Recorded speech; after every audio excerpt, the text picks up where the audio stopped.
Muy buenos días. Vamos a hablar de la parte de la irrigación del encéfalo.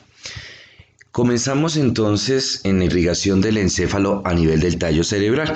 La irrigación del tallo cerebral está dado principalmente por las arterias vertebrales. Estas arterias vertebrales que vienen de un curso ascendente a través de los agujeros transversos que se encuentran ubicados en las apófisis transversas de las vértebras cervicales, ingresan al cráneo y allí me van a proporcionar las arterias espinales anteriores y las arterias espinales posteriores que van a irrigar toda la parte anterior y posterior de la médula espinal. De igual manera me van a proporcionar las arterias meningias, las cuales van a irrigar la parte de la dura madre que se encuentra ubicada en la fosa occipital posterior. Y como vaso importante también tenemos la pica, la arteria cerebelosa posterior-inferior, la cual va a irrigar la parte posterior inferior del cerebelo. Posteriormente, estas arterias vertebrales se unen a nivel del surco bulbo-protuberancial y me van a formar lo que es la arteria basilar.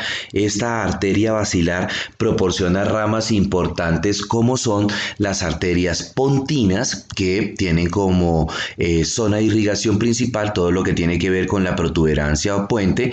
Me van a también dar las arterias aicas, que corresponden a las arterias cerebelosas antero-inferior, que van a irrigar la parte anterior inferior del cerebelo.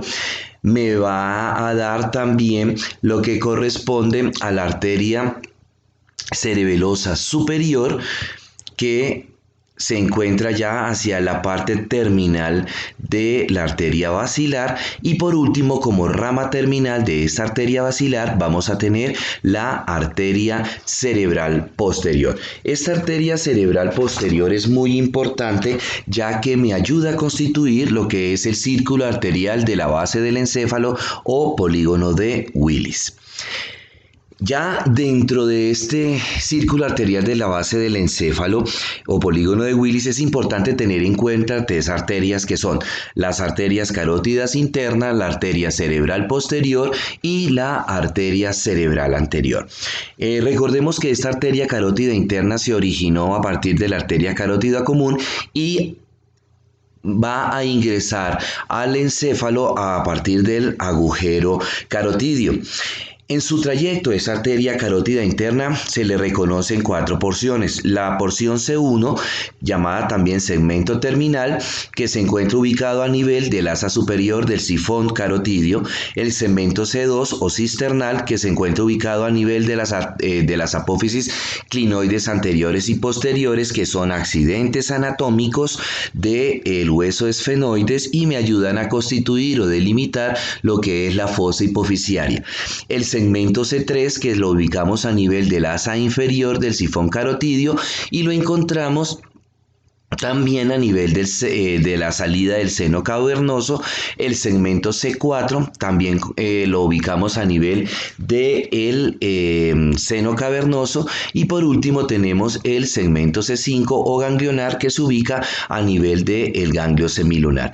Esta arteria carótida interna me va a proporcionar ramas importantes, como son la arteria carótico-timpánica, que va a ingresar a la caja timpánica, la arteria cavernosa, que se va a distribuir a todo lo largo del nervio trigémino y de sus ramas principales, la arteria hipofisiaria inferior, que se va a distribuir a nivel del tallo de la hipófisis y en la parte posterior de la glándula hipófisis, y la arteria meningia, que me va a irrigar las meninges, que se encuentran ubicadas a nivel de la fosa craneal anterior.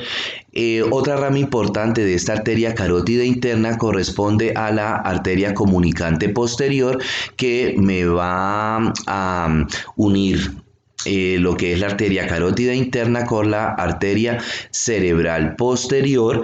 Y por último tenemos la arteria coroidea anterior, que me va a irrigar lo que corresponde al tercer ventrículo.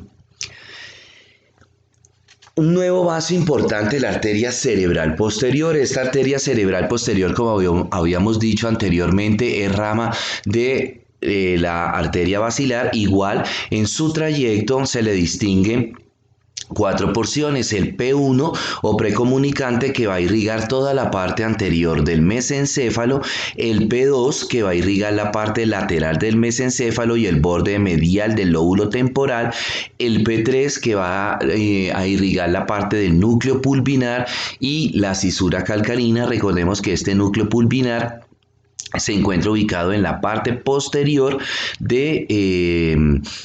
del tálamo, y la cisura calcarina se origina a nivel de la cisura parieto-occipital.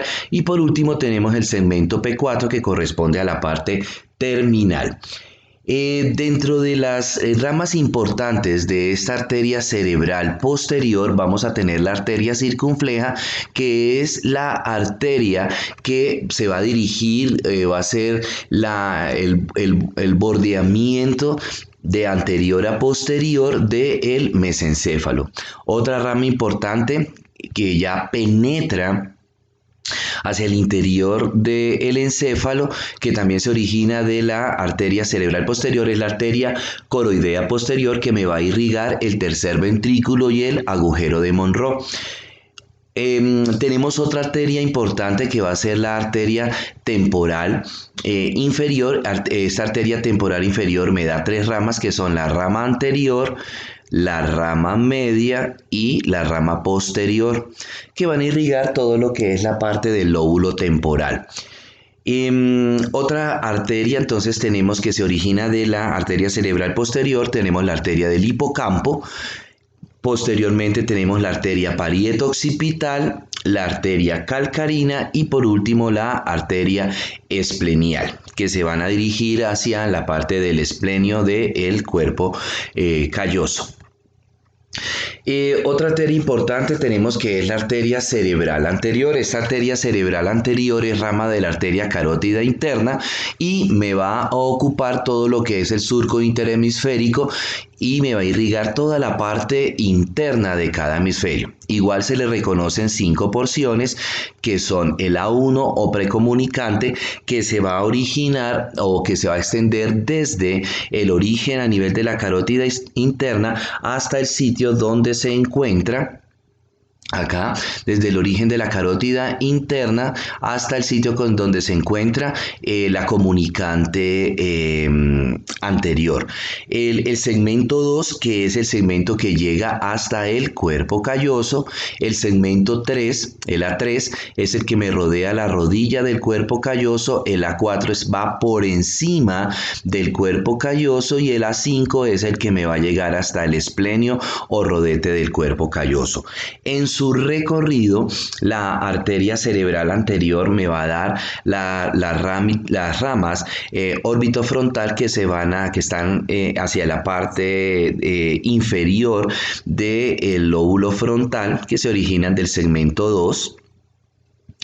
Que van a estar en relación principalmente con la circunvolución orbitaria.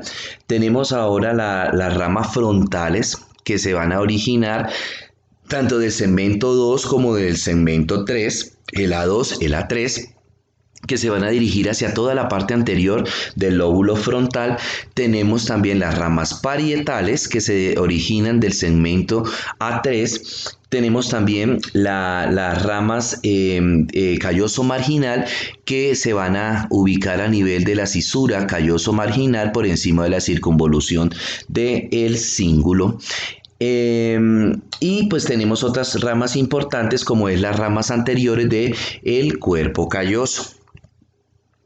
Otra arteria importante es la arteria cerebral media, que también se origina a partir de la arteria carótida interna.